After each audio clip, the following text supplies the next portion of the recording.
Welcome to our video on identifying and implementing coping skills.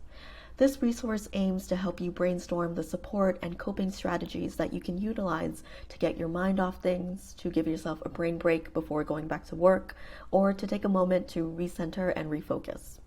This is not about avoiding challenging moments and tough emotions. Rather, this is a way to develop a toolbox of skills and strategies that can help you to tolerate them so that you can continue working on any goals or tasks that you might have. When you're in the middle of a difficult situation or feeling, it can be hard to think clearly about what could help you, and more importantly, to access that support. We recommend that you craft your own menu of coping skills in advance at a time when you feel calm and capable. You can do so alongside this video, or take your time for yourself, or in work with a coach to come up with your own coping skills menu. The first part of this resource goes over various types of strategies depending on your needs. Some categories of coping skills are listed here: sensory, physical, mindful, social, and so on. When thinking about which type of coping skill would be best for you, pick categories that seem the most effective or interesting. Take a moment to think about strategies that have generally helped you in the past, as well as things that you might be interested in trying. Remember that not all coping skills are effective for everyone, and that you might find yourself thinking about specific situations that you can use your coping skills for. We recommend listing at least 3 specific skills or activities for each category so that you'll have plenty to choose from when needed. Here's an example of a coping skills menu that someone has filled out. You can see that this person has chosen 3 categories: physical, sensory, and social. Additionally, they've added specific things that they can do under each category. This makes it easier to follow through in tougher moments when you might be overwhelmed with trying to pick a coping skill out of the blue. Instead, you'll have your list of strategies that has been pre-made that you can refer to. Once you have crafted your personal menu, be sure to keep this list easily accessible. You can print it out, bookmark it on your device, or keep a pinned note on your phone. Now that you've made your menu, here are some prompts that can help you pick a coping skill to practice. When you do find yourself needing a break or feeling challenged by what's in front of you, take a moment to check in with yourself and see how you're feeling.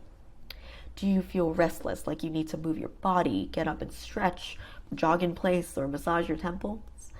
That would be an example of using physical coping skills to bring you back to your baseline. Or are you feeling like you've hit a wall, like you aren't working to the best of your ability, and do you have some time to step away from your current task?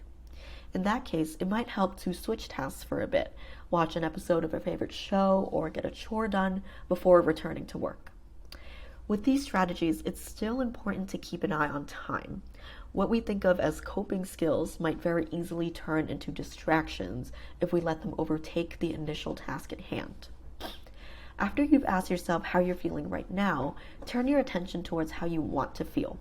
Do you want to just get the task done and feel a sense of accomplishment?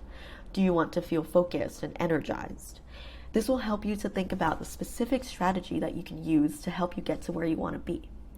Keep in mind any end goals you have for the task and think about what activities might be the best fit for dealing with this specific obstacle. It can also be useful to incorporate coping strategies into your daily routines. This ensures that you're giving yourself a break throughout the day and also gets you familiar with coping strategies that work for you. For example, if you know that you'll have a long day of working from home, you might want to schedule a walk or a workout as a brain break. On the other hand, if you know that you'll be out and about running errands, going to classes, or meeting up with people, you might want to select an activity that gives you some peace and quiet, lets you be alone by yourself if you would like that. With this resource, you're not only identifying activities and skills that can help you reset, you're also being challenged to think about how you'll fit them into your day, how you'll prioritize these among your other commitments. Using prompts such as the ones shown here can help you plan for how you incorporate coping skills into regular routines. For example, are there any cues that you can pinpoint that will lead you towards taking a break? This could be physiological, such as noticing yourself getting tired, sleepy, or restless.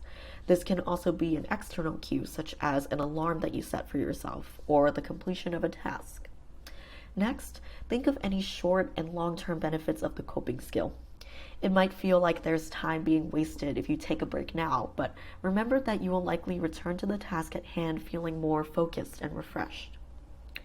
Here is an example of a plan to incorporate a coping skill within a routine.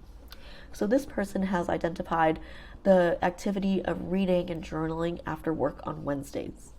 They've listed the benefits of having this be a part of their day, and they've also accounted for ways in which they'll remember to actually follow through with this intention. So overall, it's important to think about coping skills as things that you can put into your daily or weekly routine, as well as things that you can utilize as needed.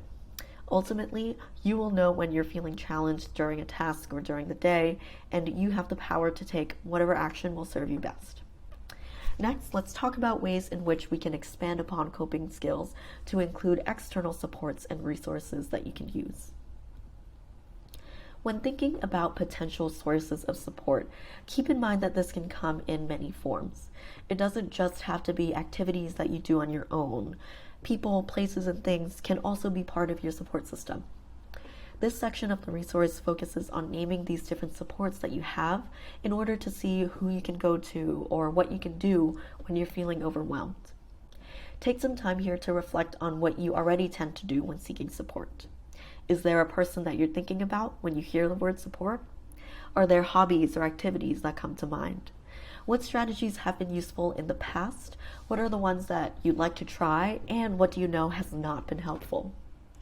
As you can see from the examples here, sources of support can be listed generally, such as seeing a friend or watching an episode of a favorite show.